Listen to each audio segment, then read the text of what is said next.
Yo, what's up guys, welcome back to the channel, and in today's video I'm gonna share with you the best strategy to separate personal and payroll funds on Cash App. It's gonna be a quick one. We're not gonna waste too much time on this one. I'm just gonna give you guys the best strategy to separate personal and payroll funds, so let's get straight into it. Now the best way to do this is intentional structure and routine. You want to treat payroll income as untouchable until it is purposefully allocated.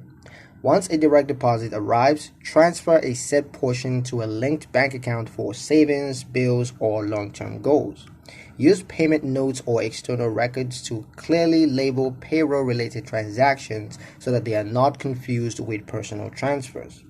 Avoid spending directly from incoming payroll without first reviewing obligations such as rent, utilities, or taxes. Keeping payroll activities clean reduces confusion, it simplifies budgeting, and prevents accidental overspending.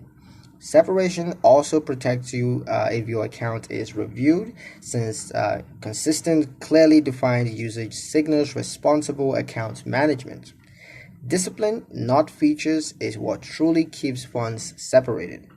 That's pretty much it for the video, guys. Hope you liked it. Hope you found the information here useful enough. If you did, like, comment, share, and subscribe for more helpful financial insights. Thank you guys for watching, and I'll see you in the next one.